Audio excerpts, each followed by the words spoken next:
to another beautiful day on planet Earth, even though it's been raining. And I tell myself all the time, Duke, that we need the rain. So it's okay. It's not snow, it's rain, but it's another day of Joseph Did You Know, where intriguing, inspiring, unique individuals come to talk love and life and how it got them to where they are today. I'm your host, Danny Rocco, and with me is one of my longest friends, like somebody that has been in my life the longest time. I think I can count them on one hand. I can't get rid of her.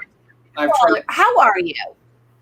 Outstanding, even though it's raining. So we met. We were talking about how we met, actually. So Duke and I did go on a date. I was in my 20s. I think maybe I was 24. So I was like, you were older. He's much older than me. I dig the older guys back then. 8 months older or something. 8 months, my ass. Twins, basically, age-wise. Yeah. So, anyways, we dated. We went on a few dates, and we stayed amazing friends after. This is right? true. Absolutely. This is true. Yeah. And that is probably over 20 years ago, or about 20 years. 15. I added it up. No, I'm 43, 24. Let's do the math. You're 23, right? That's the number. Let's talk about health. Okay. All right, back on track. No reminiscing down the memory lane, but tell the world a little bit about who Dr. Duke is, besides an ex-dater of Danny Rocco. We won't get into those details, so we'll talk business and chiropractic and veterans and health. So I've been a chiropractor. What inspired me to become a chiropractor, I had a football injury back in high school, and at the time, I had tried other methods to feel better, maybe some PT, I think painkillers, etc. Nothing worked. My sister's boyfriend's dad at the time was a chiropractor, wonderful guy. And I remember going to him for a couple adjustments and was very impressed. And forgot about it. Some time went on, went to college, went to business school, graduated from Bentley, and just didn't really know what I wanted to do. Went to college just to go to college. I wouldn't say I drank beer. I didn't really like beer, but I was in a fraternity. So had fun, learned a lot. And then I literally, as it happened, exactly how it happened, a epiphany. I was working for a landscaping company. My parents' best friends owned a pool company. I was doing landscaping for him. I literally was planting a tree, and I had this epiphany, vision from God, whatever you want to call it, like a ton of bricks. I'm going to be a chiropractor the rest of my life. I didn't know much about it, but that's exactly how it happened. I looked into it, and 4 months, I went to UMaine for my pre-meds. 4 months later, I drove my truck down to Atlanta to 1,000 miles to the dot to a chiropractic school, and the rest is history. Did I know? I don't know if I knew that story about you. Maybe I did and I forgot it, but I probably don't tell it as often as I should, because it was definitely one of those aha moments where, people ask, especially if you're younger, I'm 21, I'm 18, I don't know what I want to do yet. And I recommend, just keep learning, just keep praying on it, thinking about it, manifesting it, whatever you want to talk about. But that's how it happened. So I opened up my own office. I've always worked for myself. I have another wonderful chiropractor who works for me, who does actually all the adjusting now, Dr. John Gallant. He's excellent. Patients have been very happy, and things are great. It's kind of cool, actually. Angelo's out there watching, and Angelo, you should talk to Dr. Duke about your nutrition stuff. Angelo's a great Marine, although he has no tattoos, but one day we're going to fix that, Angelo. Anyways, side note of that, it's kind of like how that kind of represents who you are, actually. You've never worked for anybody. You've always worked for yourself. That is a fun fact I never knew. I guess in my 20s when I first met you, you had your chiropractic office, but I didn't make that connection that you always went into business for yourself. That had to have been a little scary. Like, what made you do that? Or is it just your arrogance, your nice, loving arrogance? Yeah, it was just flat out my arrogance, my inability to subordinate to a higher authority. No, I I obviously worked for people when I was younger, when I was a kid, but I felt that I mentored with some of the top chiropractors in the world when I was a student. I didn't really work for them, but I shadowed some of the top 3-5 offices in the whole country. And that was a big benefit. But I think a combination of having the business school background and having the arrogance, confidence to work for myself, I decided to just open up myself. However, I encourage other chiropractors to work in a group practice. I always say, MDs will work a bunch of them together, and chiropractors are always just mom and pop. But arrogance aside, I opened up my own practice, and I think in 9 months I was the busiest chiropractor in the seacoast at the time, and the rest is history. So yeah, it's always been me. But I enjoy working with other chiropractors though, and the guy I have here is great. We can kind of combine our efforts together. Yeah. No, I can see that about you, knowing you all these years, that you have like not just this drive about you, but you are also open-minded. That's kind of what I like. You kind of we can have those conversations where you go down a different path of thinking or a different philosophy, or you just kind of think outside the box. That constant evolution of spiritual growth, emotional intelligence, those things I think are majorly important, not just running your business, but especially when you're talking about people's health and being, inventive and, forward moving in that way. I mean, do you find that your practice has evolved over the years, or your treatment, or the way you see people and handle things? Absolutely. I would say 2 things. Number one, I try to stick with what my expertise is, what I'm good at, not even what I'm good at, what we're great at. And yes, stay in the holistic realm, but really focus on chiropractic and what I am best at. If I have to refer out, I remember when you were doing the nutritional isogenic stuff, I would refer out to you.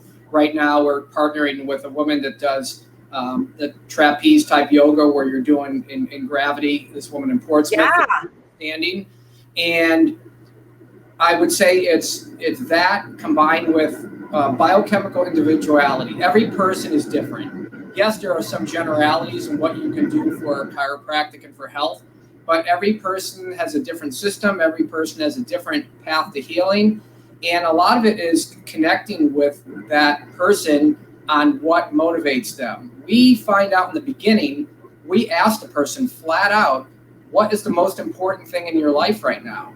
How is that, if they're in pain, how is that pain, problem, dysfunction impacting their core values, what they love to do most?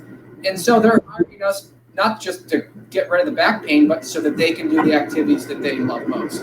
Thirdly, I would say I've always been a pragmatist. I'm not a talker. I am a doer. I focus on what is going to get results, what is going to work for that patient. Flat out, they're hiring us for a service to get results. And as you said, Danny, I'm going to adapt however I know to get the best results possible. Yeah. I have, when you were talking about what makes people happy, I always find like I go through these like emotional, I don't want to say like it's not a roller coaster, because I feel like it's the way our life is, right? We're supposed to evolve, settle. And then, so I was in this moment of feeling unsettled, right? And which is human. What? Which is human. Oh, I thought you were going to say, which is female, which is you, Danny. That's what I thought you were going to say. Other than that, I know better. You're being nice. Yeah.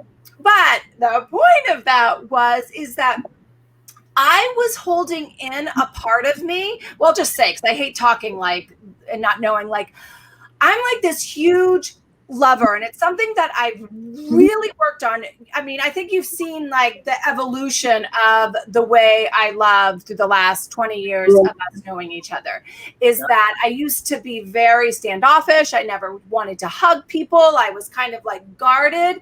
And then I had this change from my accident, right? And I'm like, I'm going to live in love to my fullest. Well, for about a couple weeks now, maybe a month, I totally was holding in my love for a certain like person in my life and for a certain kind of Plus, it. hugging and kissing is illegal now anyway. So that would be I'm tough. going to jail. I'm totally going to jail. I think I went to a party and hugged and kissed everybody, and I was like, you know what? I just COVID all of you. Well, All of you. Not too much But anymore. I'm hiding out now. But anyways, the point of this story is that by me holding in this love and not sharing it, I like started feeling icky. I started feeling like sick. I would look at myself and I just, maybe not to the other person, but actually to people that were close to me. They're like, you look just so sad, Danny. And I felt that way. And then I had this aha moment. It's actually this morning. I'm like, you know what? F it. I'm going to love and I'm going to love hard, and nobody needs to know who I'm loving. No one needs to know what it's about. It's my own personal love, but I'm giving it out there.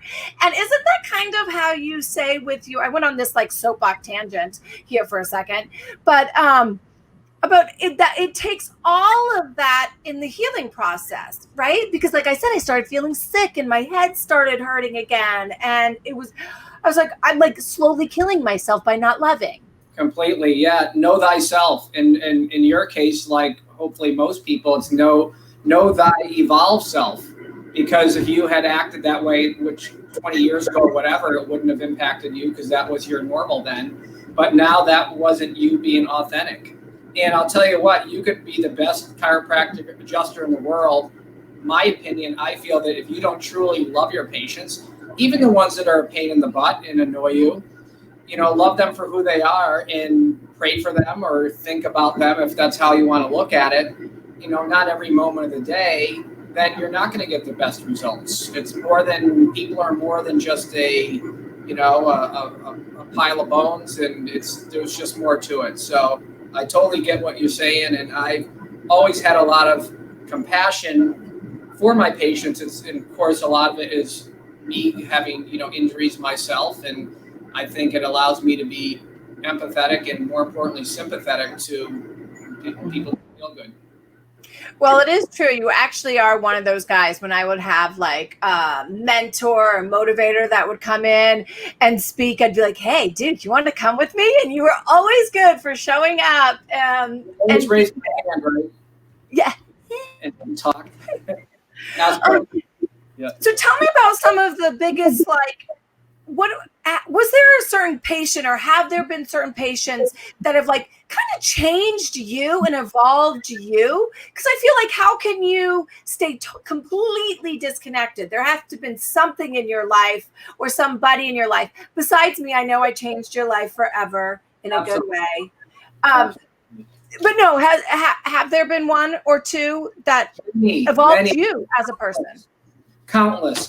So we don't have enough time to go over it, but I did save a few articles here. Stay around the frame. My first patient that walked in the door, as it happened, I believe she was about 60 at the time, had a rare form of cancer, rapidly growing tumors. Massage therapist had referred her in. She developed a cancer that they said she would have, whatever, they give projections, which I think is ludicrous that a person who's not God would give an exact day of how long people live. They told her she'd live maybe a year. Turns out she lived another 15 years, and she was the first patient who walked in my door, the most adjusted person that I've ever adjusted. And so many others. I had a child, and people that don't know chiropractic, I want to give a disclaimer. I don't cure anything. Yeah, there's a lot to it, but your body, God, Mother Nature does it. I had a little child that wasn't verbal. He was 2 or 3 years old, and he couldn't speak. All his words were mumbled. His grandparents brought him in. I believe it was his third or fourth adjustment, and I literally adjusted his atlas up here. And after his adjustment, he spoke his first sentence his whole life, and his grandparents started crying. I could go on and on. Since you do a lot with veterans, this article was on the front page of the paper. And like a lot of veterans, they don't want to take credit for their service. They're extremely humble. This guy's the same. But this was on the front page of the Portsmouth Herald, this article right here. And he was injured. he was injured in with a bomb. A suicide person came in. Long story short, he had his dog there. He was the canine type military, I believe, in Iraq or Afghanistan. And he came back here and really had a lot of issues and problems and, wasn't doing anything natural. And the medicine wasn't working. A friend of mine who's a chiropractor referred him in, and he did tremendous. So he had a big impact on me. I had another patient, boy who had seizures. This is on the front page of the Exeter paper. And I happened to meet his mom at it was like a networking event in Exeter, and he had a really bad seizure condition, could barely even leave the house. And now he's a completely normal 20-year-old boy now. So I probably have 100 like that. And it's not just my office, but sometimes chiropractic, it's a shame, is the best kept secret. And it shouldn't be. And people say, oh, I believe in it. I don't. I'm like, it's not a belief. Do you say you believe in the dentist? No. If you go to a good chiropractor, they're going to help you have a good spine. And things like this routinely happen in other chiropractic offices. Maybe not as many as mine. Maybe yes. But across the United States. So I encourage people, similar that you go to a dentist, why not do chiropractic? So, I have a question that I thought of when you were talking about your first patient. Do you think that because we do, they say like, you have this and you're going to have X amount of, years to live, or you have this condition and you're going to just have to live with it and da, da, da. And by us hearing those words from somebody that we think is smarter than us, that is more educated than us in this field, that it kind of like sticks in us. And then we are like, it's like, what is that, self-proclaim or tremendous. So then it happens. Would be the opposite of a positive placebo effect. So natural, as effective as chiropractic is, because you're taking pressure off the nervous system, your spine, which controls your whole body. Even if I didn't adjust a patient, and this is where being a true healer and having other skills comes into play, just the positivity that you can bring to a patient and the hope, I was talking about that this morning with my staff, that in and of itself, without the adjustment, sometimes is enough to heal people. It's tremendous. And I give credit to, I have a consultant that you referred me to now, this Jeffrey Combs, wonderful guy. I've been up on stage myself, just me and Tony Robbins in front of 5,000 people. Dr. John DeMartini's been a coach of me. I've had spent a lot of money, but some really, really high-end coaches and mentors and people that have, got me to where I am. And talking to the people and giving them some hope for the future and encouraging them and getting them confident is a tremendous, tremendous component of healing. Mm-hmm. Yeah, because I feel like if you go into life, whatever it is in life, and you're like, it's not going to work, it's helpless, it's this, it's that, then that's exactly, self-fulfilling prophecy. That's the word. That's what I was trying to think of earlier. It goes both ways. I knew you were going there. Yeah, sometimes the blonde goes really deep. And not going there either. But apparently your show, you don't have to be super PC, so it's a little bit refreshing. Yeah. I think it's what the heart is what matters anyway. I agree.